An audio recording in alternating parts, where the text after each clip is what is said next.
The year is 2011, and things are going well at the Fukushima nuclear power plant. Suddenly, the strongest earthquake in Japanese history strikes the island and the entire building begins shaking, causing furniture to fall all over.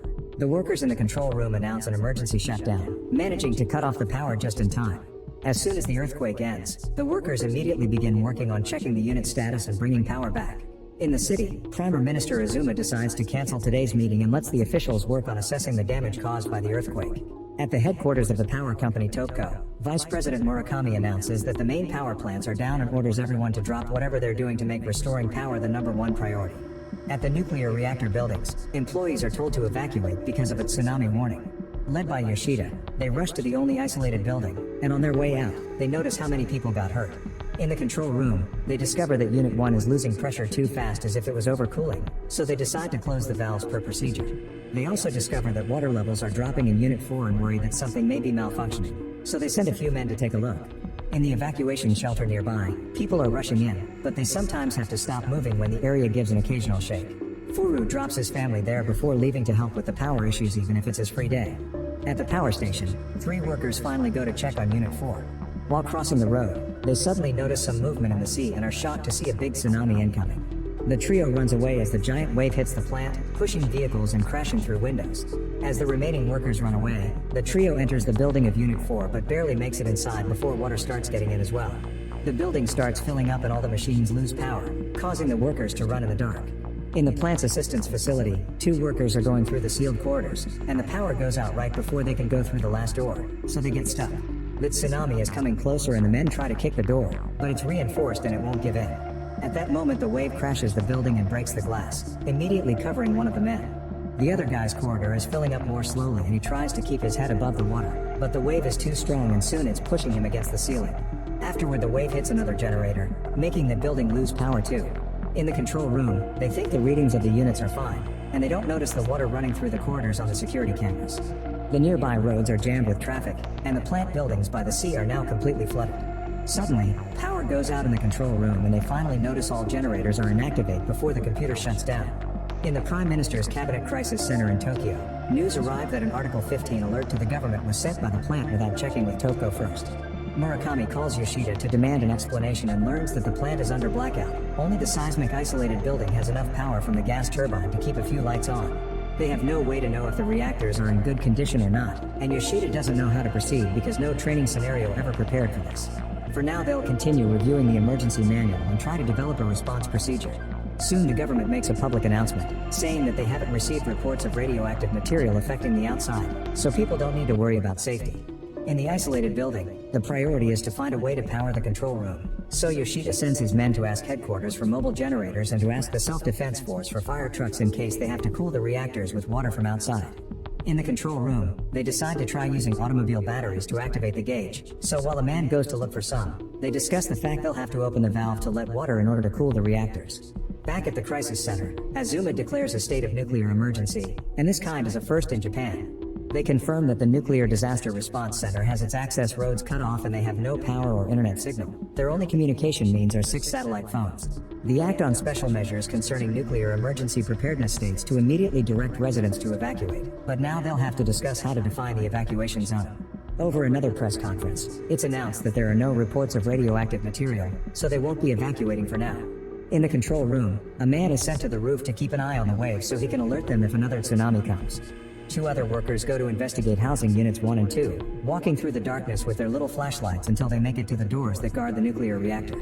Suddenly, the GM meter goes crazy, which indicates radioactive contamination in the room, so the workers run away. They return to the control room to give them the bad news, and when they wonder how they'll manage to build a water injection line when suddenly Furu arrives, revealing that he's picked up full face masks and meters from the isolated building. Back to Yoshida. He gets a call letting him know that the Defense Department will send 2 fire trucks, so he calls the control room and asks them to secure a water injection line. Then with Furu leading, a few men are sent to open 5 valve locations in housing units 1 and 2.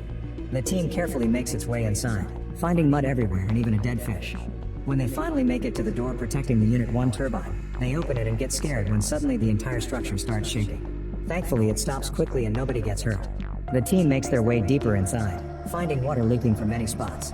Getting to the first valve is easier than expected, and they open it while in the control room they start hooking up the car batteries. Then the team goes looking for the next valve, only pausing when an aftershock makes the building shake. It only takes them a few moments to find valves 2 through 4 and open them successfully. Now only number 5 is left. This valve is kinda stuck, so they have to work together to open it under the pressure of the GM meter indicating that the dosage is dangerously going up. After lots of effort, the final valve is also opened, but in the control room they notice the water level doesn't go up. Moments later, Azuma learns that in less than an hour, the nuclear fuel will start to leak. Everyone starts panicking because they told civilians not to evacuate, so Azuma orders his men to make civilians clear the jammed roads with patrol cars so they can transport a power source to the plant. He also finally issues an evacuation order, but the problem is that they don't know how big to make it because they lack details. In the end they choose the standard 3 kilometers. Another press conference announces the evacuation, but they say it's just a precaution. The control room employees call Yoshida to tell them the valves were open but the water levels didn't rise, and it's impossible to go back to open more valves because of the radiation level, so they'll have to wait for the fire trucks to inject the water directly. Yoshida explains they aren't sure the trucks will arrive because of the blocked roads, but at that moment, news arrived that an electric company from northern Japan has sent a vehicle-mounted high-voltage generator, so they still have a chance. After they inform Azuma of this, the control room team begins to work on trying to find a way to connect the generator, which is proven hard because the salt water has damaged most switchboards. While meltdown time approaches, the workers finally found a working switchboard in the Unit 2 turbine. They start moving a bunch of cables to make the connection, but unfortunately, the mobile generator can't make it all the way to Unit 2 because of the roads, which are being blocked by terrible debris, including the cars of people that failed to escape in a seaside tank. They'll have to run 200 meters of cable to make the connection, which usually requires heavy machinery because of the weight, but today they'll have to do it by hand in the darkness. The employees begin working hard on moving the cables with only the helmet lights to see the way, having to deal with the occasional tremor. Suddenly they notice there's a man missing and find him fallen in the water, so they rush to help him out as they realize he had fallen into a manhole because the tsunami pushed the lid away. At that moment, the ground begins shaking again, and this time the aftershocks are so serious that Yoshida has no choice but to halt the mission for now. Then they get a call from the control room, telling them that the reactor pressure is rising in Unit 1, which means it's never been cooling. This is because right after the earthquake, they shut down the IC to prevent overcooling, and they never got to turn it back on because the power went out. Moments later, they discover that the containment vessel pressure has crossed the limit, meaning it'll burst at any moment. Yoshida decides they should move the motor-operated valves for venting, which could possibly release the gas into the atmosphere. Azuma hears of this plan and wonders if the gas is safe, and an official explains the gas will escape after passing through water, so the radioactivity of it should be notably low volume. Venting has never been tried before anywhere in the world, and the government is worried about the reaction from other nations. There's also the problem of how they'll open the valves without power. In the plant, a few workers have entered the administrative building, which is a complete mess. They're looking for information on the valves to avoid working blind when suddenly another aftershock hits the building. Luckily nobody gets hurt and they keep going. Meanwhile, Azuma and his officials continue to discuss the risk of releasing the gas and how wide should the evacuation ratio be. However, since they still lack information, they just talk in circles without reaching a conclusion. With Unit 1 already being too radioactive to be approached, they worry that at this rate they'll lose access to Unit 2 through 6 as well, and they may end up exploding. With no other choice, Azuma authorizes them to do the venting. In the administrative building, they find the piping schematics and learn that to create a vent, someone will have to enter the building and open the valves by hand. Yoshida calls the control room to pass the information, and now the leader has the devastating task of choosing which workers will go on this dangerous mission. In Tokyo, another press conference announces they'll proceed with the venting, but one of the officials changes the information at the last second and says that Unit 2 is fine, only Unit 1 will need venting. Azuma is tired of all his informants being useless and decides he'll travel to Fukushima 2 by helicopter. In the control room, nobody volunteers to do the venting, and when the leader says he'll do it himself, Furu says he'll be the one to go and that the leader should stay here. This inspires others to volunteer as well. In the end, they divide the group into 3 teams of 2, and Yoshida orders his men to take all the protective gear they can find and take it to the control room. When Azuma finally arrives, a camera follows him everywhere. Before they're allowed to enter the plant, everyone is inspected in case there's any contamination, and Azuma's impatience makes him yell at the workers. When he hears that venting will start in 3 hours because preparations are required, he starts yelling again, so Yoshida comes with a few maps to explain how long and dangerous the process of opening the valves by hand in the darkness is. At this rate, the workers in charge of the mission won't come back. Azuma finally understands the issue and gives his approval before leaving in such a bad mood that he demands that the camera be turned off. Yoshida calls the control room to inform them the evacuation of civilians is finished, so the venting mission can finally begin. Wearing suits and special masks, the team enters the service building, where they discover the radiation levels are higher than expected, so they try to hurry up. These high numbers also reach the government, who are shocked to discover that if the venting doesn't work, the entire ground will reach that level and be exposed to multiple secrets. The officials decide to check a report about an employee that in 1999 was exposed to that level of radiation, and they learn how bad the burning can be. Through a flashback, it's revealed the awful condition that the employee was in, and the poor guy died on the 80th day. If they don't complete the venting, this will be everyone's future. They consider passing this information to Azuma, but he's already in such a bad mood that they decide not to. In the Unit 1 reactor building, 2 workers find the first valve, which is kinda stuck. Applying all the strength they can, little by little they manage to turn it and open it to the right percentage needed for the mission. Afterward, they rush back to the control room and call Yoshida to tell him of the valve, but also of the high levels of radiation in the unit. Yoshida asks them to immediately send the second team. In the control room, the second team suits up and leaves for the Unit 1 reactor building. Their valve is in an area with no concrete to protect them from the radiation, but they gather their courage and open the door to then cross a very long bridge. Eventually, the radiation levels are so bad that the dosimeter maxes out, and one of the workers says they should go back. The other refuses, saying saving everyone is more important, but the first one insists they won't reach the valve even if they try. Some struggle ensues and Team 2 ends up returning to the control room. The leader reads the residue radiation level on their clothes and confirms it would have been pointless to stay. The radiation levels are slowly going up in the room as well, and when they call Yoshida, he also agrees it was too much to deal with and tells them to send Team 2 to a doctor. While Yoshida and his team begin discussing new ideas, the junior members of the control room staff ask the leader for permission to leave because they want to see their families and there isn't anything they can do here. However, the leader offers a speech about how they're the last hope and says that when they reach the point of no return, he'll allow everyone to leave. But meanwhile, he begs everyone to stay, and the seniors join his pleas. Team 2 eventually makes it to the offices and they are sent to the doctor while Yoshida announces they'll send 2 employees to the control room to replace them. 2 volunteers immediately start getting ready, and before they leave, Yoshida announces the recovery team has come up with an idea. If they connect a compressor to the piping, there's a chance they could apply pressure from outside to open the valve remotely. The chances are low, but they accept to try in parallel with the entry of Team 3. Meanwhile, Team 2 is put through a special freezing shower. When they're done, a worker reads their radiation levels, but they're still too high and they have to wash again. The replacement workers make it to the control room and ask to become Team 3 because they know the route better than anyone thanks to their years spent in the plant. After some hesitance, the leader agrees to the switch. At that moment, Yoshida learns that white smoke is visible from the Unit 1 pipeline and calls the control room to warn them. The new Team 3 has already left, so the leader rushes after to stop them. After lots of running, he reaches the duo just in time and drags them back to the control room. While they discuss how to proceed, they receive news that the pressure in the primary containment vessel is finally dropping, and the white smoke is actually water vapor rising from the reactor, meaning the compressor Yoshida sent out is actually working and the first vent valve is a success. Outside the Unit 1 building, a group of workers are moving the debris with the help of heavy machinery. This allows for the fire truck to finally arrive, so now they can start working on preparing the water pump. While they get everything connected, they move more debris out of the way and manage to find the water inlet, so with the help of the fire truck, they quickly start pumping water into the building to help with the cooling. Moments later, Yoshida and the driver of the fire truck start discussing the chance of having to use salt water to continue the injection once they run out of fresh water. They'll have to run a line, so they'll have to go all the way to the wharf for that. Yoshida should have asked for authorization before sending the order, but he thinks it's a pointless waste of time to ask first since it's an emergency. Suddenly another aftershock hits the buildings, and this time is so strong that it causes some serious damage to the ceilings. Everyone in the control room immediately puts on masks, wondering what is that boom that they heard. At that moment, a worker in the office announces that the reactor building's 5th floor is completely gone. Yoshida runs out and discovers there are tons of people hurt and the sealed doors have bent, so contamination is now entering this building as well. The GM meter confirms there's no difference between the inside and the outside. Then Yoshida asks his men to seal as many doors as possible and suits up before going outside, where they find more injured men. As soon as he turns around the corner, Yoshida sees the horrible amount of smoke left by the explosion in the reactor building. In Tokyo, an official rushes to Azuma's office to turn on the news, and now they're able to witness the explosion as well. Azuma demands information, but nobody has details to share. Outside the plant, employees work hard to rescue all the injured people, take care of their wounds, and keep an eye on their contamination levels. Some workers take care of resealing the doors while the hose they were connecting to the wharf shows signs of damage.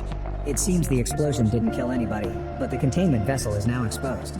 Without the hose, they don't know how to proceed, but a worker shows up to announce the outdoor fire hydrants have hoses too, so they'll start the connection from zero. In Tokyo, reporters on TV discuss the chances of radiation danger, but Topco sends information that they still are okay. An employee explains to a worried Azuma that the building blew up because of hydrogen, not the reactor itself, so the initial high level of radiation caused by the explosion has returned to normal. At that moment, Topco calls and informs Azuma's team that a power shortage will occur in the Tokyo area, so they would like to implement rolling blackouts.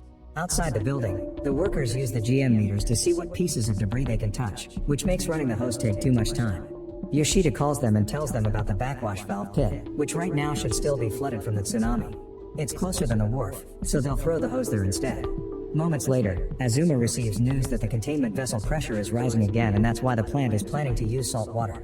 Azuma worries that salt water may have impurities capable of triggering an explosion, but the discussion about the risks is interrupted by the arrival of Murakami, who wants to discuss the rolling blackouts. He explains that they must avoid a power peak or they won't have power to eventually restart each station, and the only way to avoid that is to split the Kanto area into 5 groups, implementing blackouts one by one.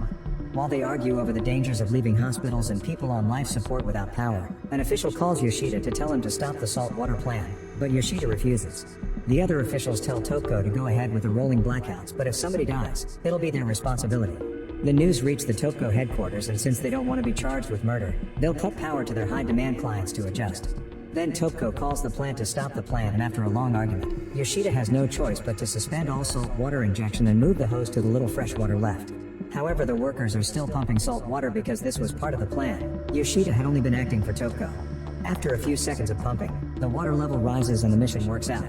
A few hours later, Azuma approves the use of salt water. However, no matter how many times they check the hose and the connection, it seems the water levels won't rise anymore, which means the water isn't getting inside. 2 workers are sent to find the problem, and when they come back, they report that there must be a leak somewhere because the pressure inside the reactor is rising. After a chat with Topco, it's decided they'll send people to try the valves again. A team goes to the Unit 2 suppression chamber and another aftershock shakes the bridge, but luckily is a light one and they can keep moving. They go deeper inside and are shocked to notice their shoes are melting, plus the GM meter suddenly starts going crazy, so they have no choice but to go back. Yoshida calls Topco to warn them of the possibility of a total meltdown, and he's given orders to do whatever it takes to find the valve in Unit 2. Yoshida checks the manuals and decides they'll try to use a bunch of car batteries to activate the valve. The batteries are sent to the control room, where they are connected together in one giant circuit. Then they connect them to the main computer, but unfortunately, the activation doesn't work. They'll have to look for more batteries to add more power. Meanwhile, additional fire trucks have arrived, but they'll have to clean lots of debris before they're able to run a hose. Yoshida notices that the pressure in the containment vessel is crossing the limit, so they need to hurry. An hour later, Yoshida reports to Topco that the batteries work and the valve in Unit 2 has been opened, so nuclear reactor pressure has begun dropping. Murakami orders Yoshida to resume operations, so Yoshida has no choice but to order the workers to resume injecting water instead of evacuating. This time, the water flows better, confirming it's entering the vessel properly. Near Unit 3, the workers hurry to clean the debris as soon as possible and the new fire trucks finally reach the area. Suddenly the building starts shaking and Yoshida runs to the window to confirm his bad feeling. Another explosion has destroyed Unit 3. The workers in the fire truck are alive and notice the radiation levels are going up incredibly fast, so they have to kick the door open to leave the vehicle. They go looking for the other truck and rescue more workers from where they hid under it. Many of them are injured, but luckily nobody is dead. The truck won't start, so they abandon it and run back to the offices. On their way back, they find many other workers with deadly injuries telling them not to worry about them, but the group ignores their warnings and helps them come along anyway. The second explosion also appears on the news and starts to deeply worry the population. In the office, Yoshida receives an update saying that Unit 4's temperature is rising, so the explosion must have caused a leak. The water level in Unit 2 is also starting to drop, so they only have 5 hours before the fuel rods are exposed again. In Tokyo, Azuma realizes they'll have to rise the disaster level to 7, which is the first time since Chernobyl. At that moment, all the injured workers arrive at the office using a vehicle they found around. The employees at the entrance check on them and discover the contamination is too high to even diagnose them. Yoshida learns the fire truck is no longer operable, but the pump should still work, so a few workers are trying to maintain injection into Unit 2. Unfortunately, the explosion closed the valve and the car batteries aren't working anymore. The number of exposed fuel rods is quickly rising, but they're located on the 5th floor of each reactor building, meaning that to reach them they would have to go over irradiated debris and the containment vessel could burst at any moment. Overwhelmed by stress, Yoshida decides to concentrate on getting the Unit 2 valve open and resume work on Units 3 and 4 because they're short on time. In Tokyo, another press conference is being held to discuss the second explosion, but they still say that the amount of radioactive material being dispersed is low. On the internet, rumors and panic spread, and everyone assumes the country is already doomed. People are blaming the problems on employees, their attitude being almost like a witch hunt. Hosts on TV are spreading similar messages, which hurts the relatives of the employees. Moments later, the Unit 2 valve still hasn't been opened. An argument ensues between Murakami and Yoshida over how to proceed, causing Yoshida to finally lose it and yell at the Topko team, telling them he'll choose what's best for his team before hanging up. A bus arrives to take away the injured people, but even at full capacity it can't take them all. Suddenly a worker announces they've found salt water buildup in the basement of Unit 4, so they'll try to move it to the pit to cool the reactors. Now it's time to move more debris and move the fire trucks to Units 5 and 6. They'll also have to gather some manpower to break down the door to Unit 4. Workers and heavy machinery begin working as fast as they can, only to discover they don't have enough hose left to reach the basement. At that moment the control room calls to inform that Unit 2's fuel rods are all exposed, so Yoshida tells his assistant to start preparing the evacuation. Afterward Yoshida calls Topko to inform them he and a minimum number of operators will stay to keep injecting waters, but he wants everyone else to be evacuated. Now Yoshida has the difficult decision of choosing who will stay with him until the very end. When Azuma hears about this plan, he panics and yells at everyone, not calming down until he understands that the plant won't be completely abandoned and a few men will still stay behind. Moments later, Azuma shows up at Topko and complains about all the miscommunication, so he announces he'll work there as chief of operations from now on. He wants everyone to be ready to die on site, including himself. Just to make a point, Yoshida lowers his pants and scratches his rear for the camera before telling everyone to resume work. Sometime later, workers in the control room are trying to change the gauge battery when suddenly the building shakes and they hear the sound of an explosion. They inform Yoshida that the suppression chamber pressure has dropped to 0, which could mean there's a hole in it. The radiation level is increasing, so Yoshida sends the men to check the parameters. Then Units 3 and 4 also report a concussive sound, meaning the radiation will skyrocket. Giving up, Yoshida calls Topko, and Murakami approves the evacuation of most of the workers, to Azuma's horror. Yoshida officially announces the evacuation and tells the leaders of each team to choose a man that will stay behind. Soon the buses arrive at the plant and the employees say their final goodbyes to the men staying behind. Afterward, Yoshida allows the remaining group to contact their families before going back to work. A helicopter sent by a newscast begins flying above the plant, and reporters talk about all the foreigners in the country returning home, which is overcrowding the airport. Outside, workers have finished cleaning the debris to start a new hose connection, but for some reason the water isn't pumping. While Yoshida tells them to keep trying, Azuma has a special advisor for his opinion because he's considering pulling off a cold shutdown, but he can't be sure they'll get the reactors under control. The advisor shows them what will happen if the reactors explode, covering an area of 170 kilometers. This means forced relocation is a must for that circle, and the circle outside that reaches 250 kilometers must be evacuated and kept off limits. They'll become uninhabitable for the new few decades and the Japanese economy will cease functioning. Only the south and the north of the country would remain. Moments later, Azuma meets with the Minister of Defense, who has sent an aircraft for reconnaissance and decided further work is impossible because of the radiation levels. Azuma insists that pumping water from the sky is their only solution, but the minister is worried about another hydrogen explosion. Then Azuma points out that the country is in danger and they'll be vulnerable to foreign attacks if they don't solve this, so the minister agrees to send another aircraft to find an alternative. At the plant, the workers keep trying to fix the truck to no avail. Yoshida calls an expert to ask for tips, only to be told it's a complicated procedure that couldn't be done by only 4 people in the dark. The expert offers to come over to fix it himself, but Yoshida can't allow a sacrifice like that and hangs up after thanking him. Moments later, white smoke is seen coming out from Unit 4. Apparently the pool water has begun evaporating. Meanwhile, Azuma is speaking to the President of the US, who had sent a message to all the Americans in Japan, asking them to come back. Azuma begs for the President to stop causing more panic, but the President asks in return for the disclosure of all information regarding the plant, and for the American nuclear experts to be allowed to sit in Azuma's policy meetings. None of the officials like it, but Azuma thinks it's a priority to stop the Americans from leaving. Moments later, the volume of white smoke begins to decrease, which is a bad sign because it means the pool water has bottomed out. Yoshida checks with the workers by the truck, but the hose still doesn't work. When they are about to lose all hope, the expert shows up at the plant, explaining he's willing to take the risk if it means saving his family, which lives in the area. In the meantime, military aircrafts are getting ready a new kind of material that will allow them to block the radiation at certain distances, so the Minister of Defense confirms to Azuma that he'll help. At the plant, Yoshida wants to find a way to get water to the 5th floor of the reactor building. At that moment he gets a message from Topko, explaining that construction companies are offering their mobile pumps to help, and they immediately arrange the delivery. The army soldiers are making a plan to sprinkle the water, and caution is given about the westerly winds in the area. When the aircrafts finally arrive, they fly carefully by keeping an eye on the radiation levels, and the first water dump is a success. The second dump soon follows, and the army leaves as soon as they're done. Next, the expert fixes the fire truck and workers begin moving the mobile pumps, allowing them to spread water all over the units. An hour later, they confirm they've injected nearly 100 tons of water. While the team celebrate, another aftershock hits the building, but thankfully everything is fine. Azuma calls the American president with the good news, but the president still refuses to cancel the call for evacuation. For the following days, the administration endures bashing from the media, accusing them of hiding the truth and having lost the alliance with the USA. However, American and Japanese cooperation accelerates from that day forward, and the USA sends a fleet of naval vessels to provide support, including nuclear experts and lots of equipment. The plant keeps injecting water non-stop with the help of many great people. Soon a team of 200 comes together at TOPCO's headquarters and forms a system capable of organized response. After lots of hard work, power finally returns to the control room and the reactors stabilize, allowing the team to finally leave the building.